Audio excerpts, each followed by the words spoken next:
welcome to Writing the Wrong Way. I'm talking to Lyndon Radchenka and Steven Kaul of the Laundrymen fame. Tell us a little bit about who you are and what is the Laundrymen. I'm Steven Kaul. I'm the illustrator for Laundrymen. I do all the pencils, colors, and inks. And Laundrymen's our new book, and it's a hell of a ride. It's an awesome book. I'll leave it to Lyndon. You can go more detail there. My name is Lyndon Radchenka. I'm a writer and a letterer. Laundrymen is the tale of two mercenary monster hunters who work and operate out of a laundromat. And the book that we're here to talk about today is kickstarting book one of the series. So tell us a bit more about the series that you have planned and about the story. All right, well, the story focuses around two main characters, Brian and Wade. Like Lyndon said, they're two guys that work out of their laundromat and solve supernatural crimes and mysteries around the country, the area, wherever they go. And the series right now, so book one is the first of what we hope is many. And it's a great story about these two guys going back to where one of them came from and stumbling upon what amounts to be a very deep problem for one of them, for sure. And can you talk a bit more about the origins of this idea and where you actually came up with it from and why it caught you and was the thing you wanted to work on? Yeah, the origin story actually came from Steven, who did. Yeah, you came up with the idea of these two men who sort of solved crimes under the radar of the government, and it spiraled out from there. Yeah, we wanted to. When I brought it up, I loved the idea. Well, we're from Winnipeg. We're from Winnipeg. I forgot about that for a second there. And we're from Winnipeg? Yeah. Oh, okay. Yeah, what I really wanted to do was I was thinking about what a cool story would be in like our city, and then it kind of went out from there. And I thought we could do a really cool story that was almost decade ambiguous and was really about black suits and cigarettes and solving crimes. So, yeah, to me, like the touchstones that it immediately made me think of when I kind of started to see what you're doing was the X-Files. With that's something I grew up on, where I had this team. It's a very different set of characters. It's a different concept in a lot of ways, but it has that vibe of like Monster of the Week, possibility. These partners who don't always see eye to eye necessarily. This sort of shadowy, conspiracy potential. You don't really get into that in this particular story that you're kickstarting, but it has, to me, that touchstone. Can you talk maybe a bit about like some of the other touchstones? Like if people like X, if they'll like the Laundrymen if they like what? So we often describe the Laundrymen as X-Files meets Ghostbusters with some supernatural. And this is a book that when we started developing it, we're kickstarting the first 3 issues as a single trade.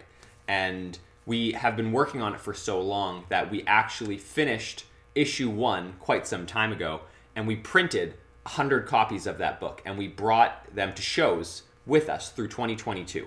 And I believe you actually have an issue yourself. Yeah, I'm holding one in my hand here. Issue number 5 of a limited pressing, convention exclusive. These are black and white, but the issue that you're doing, is that going to be color? Is it going to be black and white? How's that going to work? So the campaign that we're running, our ask is to be able to print the book in black and white. However, if the stretch goals go far enough, we have full intention of printing it in color. The book is finished, and it's ready to be printed in both black and white or color. So as soon as the campaign is over, we'll be able to send this book off to the printer. It looks amazing in black and white, but if you can see those colors, you'll be like, oh my God, that looks even more amazing. Yeah. So it's really the next step up. We made this decision because of the difficulties in the world right now, in between the paper shortage and fuel prices and shipping. We've been sitting on this project for long enough that we're ready to get it out in the world, and we're confident in the strength of this story in black and white, that we are prepared to print it that way. It looks amazing. We're so proud of it, and get it out into people's hands rather than have to wait until those costs come down, or we ask for a Kickstarter goal that's 4 times this size. And as you say, like when you did the one issue as a convention exclusive in a really short run, I mean that's in black and white. You know that you sold out of that quite quickly. 3 shows. We sold out of that in 3 shows. Yes, People loved it. Yeah. People love it. It's not just that you're saying it looks good, Yeah. like in black and white. Yeah. It does actually look good in black and white. But as you know, like I mean, I read the digital version that's in color, so I know you guys are done it and done the colors as well.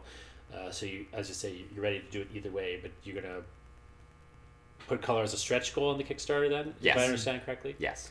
In fact, people were actually like surprised when they saw the black and white. We told them that color exists for it. A lot of people were like, "No, I like it in black and white," and so Doesn't need it. it doesn't need it. So that I think that's where the confidence came from. That I think people would really enjoy it in black and white, and we can actually get it out there that way.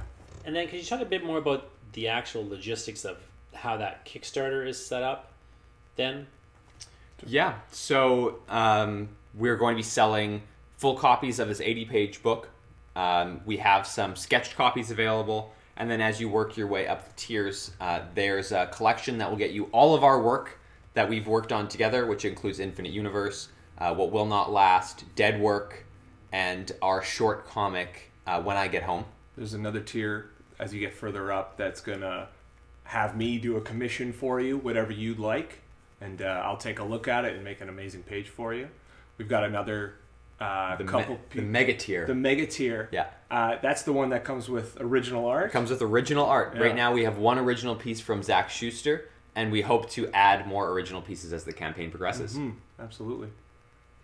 and just to be clear, when you say it's an 80-page book, but it's 3 issues, you're talking about 3 issues that tell one complete story arc. So this isn't like 3 different stories. This is a complete, it's effectively a graphic novel broken down into 3 chapters. You've got like that scope of a long, engrossing story, but then there's like, the series potential to continue with these characters and so on later on.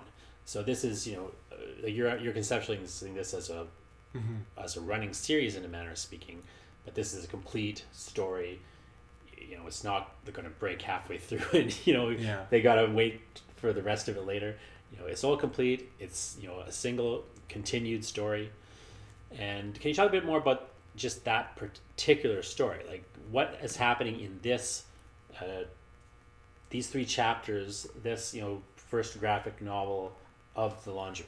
Well, this is a story that it's really the reader's first foray into these characters. But it really starts off when they're well into their work. They're running their small business, their front, if you say, and it's very clear that they have a lot of experience and a lot of work into this job. But we're coming into a story that one of our main characters, Brian, is very close to, and it takes them to his hometown and involves people he knows, but that town seems to be in sort of a different state than he left it, and there's a lot of suspicion around, and what seems to be I don't know how much detail, something They're investigating a murder. Yeah, there you go. Yeah, that's occurred in that town. Yeah.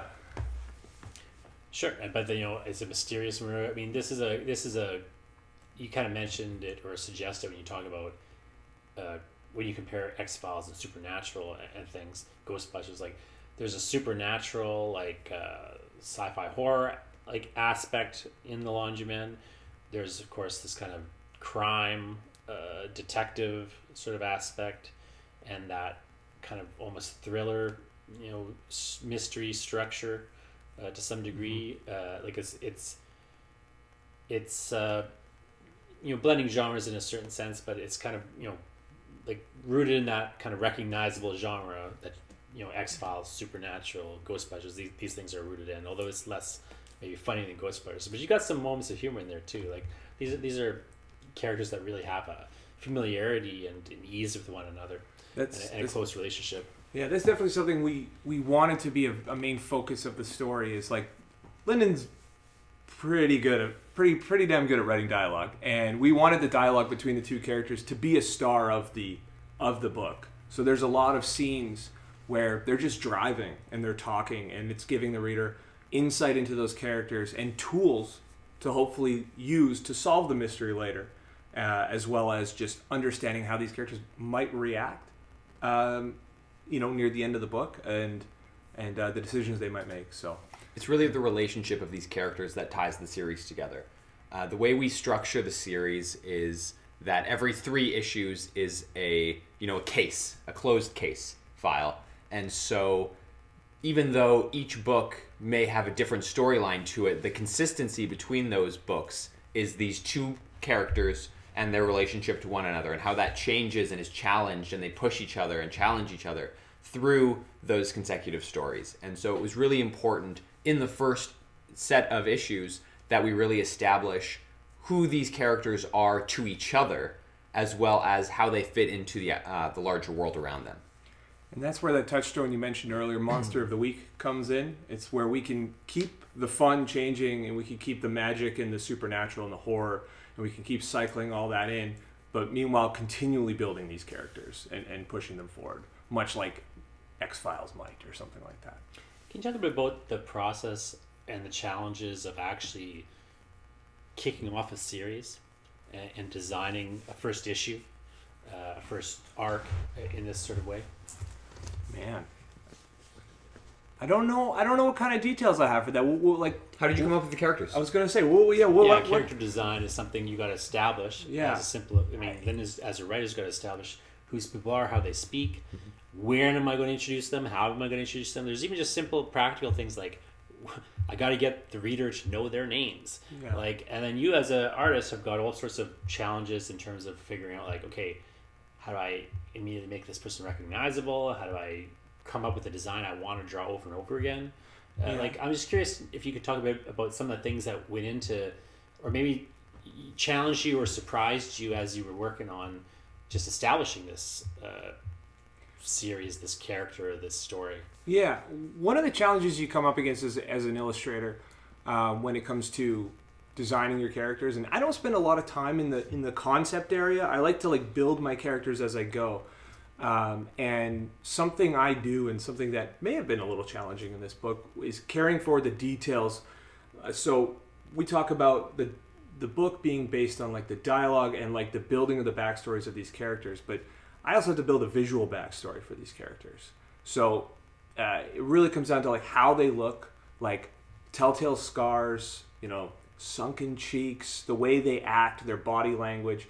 And that's all very important, and I have to build on that as I go and really carry those things through. So I think that's definitely one of the challenges that comes through with creating these characters, is making sure they're consistent and growing visually as we progress through the story. So, and for me, I find it really important to set the world up for the characters so that the reader understands what book it is that they're going to be reading, what series they're signing up for the foreseeable future. And so there's a lot of consideration that I put into, and Steven and I have conversations about, what's going on in the background, what sort of elements do we want to revisit later in the story that maybe we can start talking about here. What can we put into this story that's going to make it feel lived in and not something that we're doing by the seat of our pants, even when we're sometimes doing it by the seat of our pants. Yeah. And so there's a lot of weight that goes into that first issue and that first book, because it's what you need to set up to bring people back. And you really want to make sure that the reader understands the priorities of the story you're telling and what it is you're trying to convey, and enjoying the characters for who they are, even if they don't always like who they are. Yeah, visually it's for example, something would be the technology in the story. They use their guns, they use their cigarette lighters, and that's mostly what they use in this first book. But when we're in their office or we're in their lab, I've drawn objects all around the place that we don't even touch on, but might be useful later in the story, and also to establish the ethos of how they've built themselves, and it really adds to who they are, what their business is. And, yeah. I always have, myself, I'm always thinking about setups and payoffs. When am I setting something up and when am I paying it off? And to me, there's always this weird alchemy or balance or mathematics. You're sort of instinctively, perhaps, or maybe analytically, but you're always kind of doing this thing of okay, I got to set things up for the issue 2 and issue 1, but I also got to have things happen in issue 1 and not just a bunch of unanswered questions. Like, you kind of have to almost make promises to the reader and then fulfill some promises and get them to trust that you will fulfill the unfulfilled promises later and not just string them along, like there's a lot of pacing that goes into it. Like, I feel personally that so much of writing a story has to do with pacing and with like keeping promises,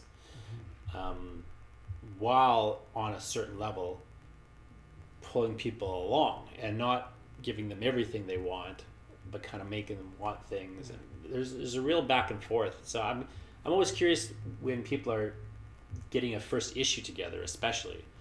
So you've got, you've got 3 issues that are kind of coming together as a first case, as you say. Yeah.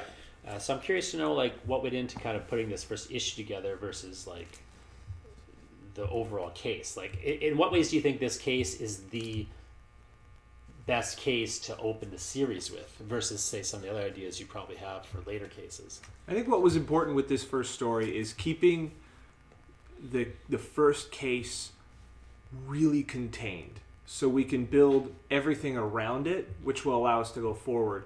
So this case takes place in a small town. There's not many people left in this town. It really focuses on what amounts to be about 4 characters and a really kind of hidden villain in a lot of cases, or a lot of situations in the book. That way we could spend a lot more time with these characters and allow the reader to learn about them while we can still string this case along and really have a satisfying ending. I think we felt that was very important. Yeah, it was really important to me, as Steven said, to keep the first case grounded, because it lets you focus in on the characters and the character relationships rather than being sidetracked by, action set pieces and bombast and really high level mystery. This is a straight sort of almost noir-esque horror mystery that these 2 men are trying to solve, and the 3 issues gave us enough time to really show the reader who they were and how they operate. And the setup in this first book, the amount of work we put into these characters is what's going to allow us in future books to make future, like, big set pieces, big action set pieces pay off and feel satisfying, because they'll feel earned by the characters that our readers already know. That really hits close to home for me, because I was just in a situation of developing my own sort of first issue for a series, and I literally went through, I put the issue together, I scripted it out, and then I threw it away because it was just plot. As you say, I wasn't spending. I needed to have it more bounded and less stuff happening and less time jumps, and just spend more time with those characters, because in many ways why a reader wants to come back for another story with a character is because they like those characters. Like, they want, maybe they're just in the plot, but the characters, they want to spend time with the characters. And so so for myself, I know it was frustrating to just be throwing the work away and starting again. But I think it paid off. It made sense. I'm curious to know, when you were developing this series, where did you have walls like that you hit, where you things weren't working, you had to go back to the drawing board, or did it kind of flow pretty well because you guys are also bouncing off one another? I'm just by myself in some ways. That's a good question for you. I think there's definitely a benefit to having us be able to story break together. And when I was looking at the shape of the story overall, I knew that the first few pages of the first issue, and obviously the last few pages of the first issue, are really important for hooking a reader and having them come back. So if you look at sort of the arcs between the 3 issues, and it's true in the first issue as much as it's true in the third issue, we start at the top of the arc, which is the action, and then we coast down while we do a whole bunch of setup, and then towards the end of the issue we start to ramp back up again. And then at the peak of that arc, that's where the issue ends, and that's where we move on into the second issue. And I think that that's something that largely goes through the entire story, right up to the third issue, where we maybe move that second arc slightly forward in the story so that we have a little bit of a cool down before the end of the book. So I found that when I look at structuring a story, it's really important to look at where the reader might be coming in and out and what is going to keep the points that are going to keep them reading. So as you said, it's really important to set up some promises early that pay off at some point, and eventually have some of those promises maybe stretch out into further books. I know for us, one of the first action sequences in that series, we don't elaborate on until book 2, which we hope we'll be making next year. Mm-hmm. Can you talk more about your actual plans for the future of the Laundrymen? Yeah. So right now, we're currently working on issues 4, 5, and 6, which will be book 2. The script for that is almost totally complete, and Steven is in the very early stages of art. After that, we will be developing book 3. We have the resources to work on that, so you can be sure that there will be at least 9 issues of The Laundrymen being produced. And our hope is that with this Kickstarter, enough people will support us and enjoy the work that they'll be willing to come back for the next episode and the episode after. And the dream, I think, is that every year or so, we can put out a new book of The Laundrymen and continue their adventures until people are sick about hearing about them, at which point we already know what the ending is. It's a concept still. It's not a hard line ending, but we know how we want the series to end, and it really is now a point of creating the journey to get there. Mm-hmm. Can you tell a bit more about your actual working relationship and kind of how you guys know one another and how your comics life has developed, changed, evolved? Go ahead. We met 7 years ago, 8 years ago. It's longer than that. It's more than a decade now. We were bartenders together at a local restaurant, and we just got to talking, became good friends behind the bar, had a mutual love for comics and superheroes and big colorful books, and we used to joke that between the bartenders behind the bar, we had enough degrees to create any visual medium. Yeah, because exactly. You had a fine arts degree, another guy had his film degree, I had a writing degree, and we were all bartenders. That's what we were doing. And then one day we, San Diego Comic-Con was coming around, and we realized as bartenders we were doing well enough to afford a trip to go out there. And so the two of us decided to head out and enjoyed our first San Diego Comic-Con back in 2015. And as we were walking around that show floor, we got to talking, and we were like, we could do this. We should make a comic. We should make a comic. We should totally make a comic. And that was really the origin of the working team that we are. But I think a lot of people ask, like, how do you find an artist? How do you find a writer? And I think what's really important is to have a relationship before you start trying to do that kind of work with each other, build that trust. At least a full book. Yeah, I always like to say that if you're going to work with a new artist, you should work on something short with them to make sure you don't absolutely hate working with them. Mm-hmm. And I think, but coming into it as friends, good friends before actually going and doing a full book, we had a kind of like a background language that allows us to really bounce off of each other. We had a lot of experience thinking of ideas together that really allowed us to build multiple stories that we have under our belts now. So, on a mutual respect that allowed us to push back on the other person when we didn't like something or you didn't like an idea.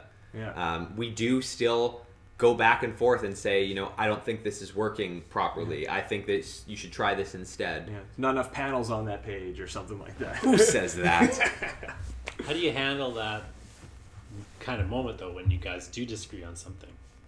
Precisely. When it's me, the artist, I have a habit of not telling him I disagree on something, then they're just showing him the page and being like, it's done.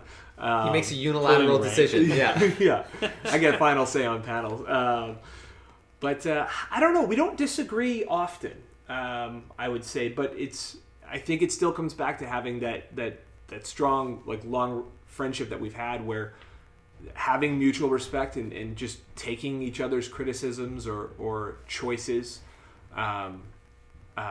broadly and trying to look at them from that person's perspective just allows us to make all these good decisions. I think there's a lot of value in that. Typically, Steven and I agree on the emotional core of a story, we are on this, we start on the same page in that sense, and then it really just becomes a discussion of what is the best way to achieve that goal, what is the best way to really tap into that core. And so, I think as a writer, it's really important not to be married to my script, not to be a real hard nose when it comes to changes. So when Steven suggests that something isn't hitting properly, it's my job to critically look at that decision that I've made in the script and try and see if he's right or if he's wrong. And if I agree, then it's no problem at all. And I might be wrong, And it's important that I communicate that. Yeah. And if I don't agree, it's important that I communicate why. But we've been very fortunate to this point where all the projects we work on, we both understand what that core is, and we know not to stray from it. And that has really allowed us to avoid any major conflicts. Because I think when both people understand what the story is really about, it's a lot easier to come up with solutions without having to run through too many conflicts. And honesty matters. If there is a conflict, or if there's a problem that the illustrator has with the writer's work or something like that, it's a matter of just saying it and discussing it. Yeah. Like, what's wrong with the conversation? Yeah. Can you talk a bit more about those other comics you've done together? Because I understand some of these older works are going to be, as you say, available as add-ons or in different tiers in this Kickstarter. So can you talk a bit more about, like, if people were to, add on Infinite Universe, what exactly are they getting, or some of these other older projects that are involved? Okay, well, yeah. So we do have some add-ons in the Kickstarter, and those include our previous works. First one being our very first book. I don't know if you can see it; it might be blurry, but is Infinite Universe. That one was first printed in 2018. Yep. 2018, and it's a classic hard sci-fi story about 5 enhanced humans that are enhanced for space travel, and they've been sent off into the universe to find a new planet for humans because Earth is dying. And it's a classic storyline. It's a classic kind of trope in sci-fi, but that was kind of the intention, was to take something tried and true and put our spin on it. And it's a story of them finding the planet, learning that it supports life, but then subsequently learning that it's already supporting life. So in that sense, it becomes a morality tale of what do humans do when they need to find this planet to survive, but they realize that that planet is already occupied. And then it becomes a question of, do humans deserve a second chance if they've already ruined their first one? And so that was a lot of fun. That was our first book. We self-published it, as Steven said, in 2018. It was subsequently republished in 2020 by a small local publisher. And our second book that you can add on, or that will be part of the collection, is What Will Not Last, which is an anthology collection that Steven featured in as an artist and did an epilogue story to Infinite Universe. Now, it also has the distinction of including 3 other artists, Chris Smith, who worked on The Watcher, Gregory Kmichuk, GMB Kmichuk, who worked on The Light Under the Door, and Zach Schuster, who worked on Hero Man, which it will actually become a larger book in itself next year. So that book serves as a great preview for our upcoming project in that also. The third book included is Dead Work. And what is Dead Work? Dead Work is an awesome book. It's an anthology It's an anthology book that we created with 7 other creators, including Jonathan Ball. Dr. Jonathan Ball. It's a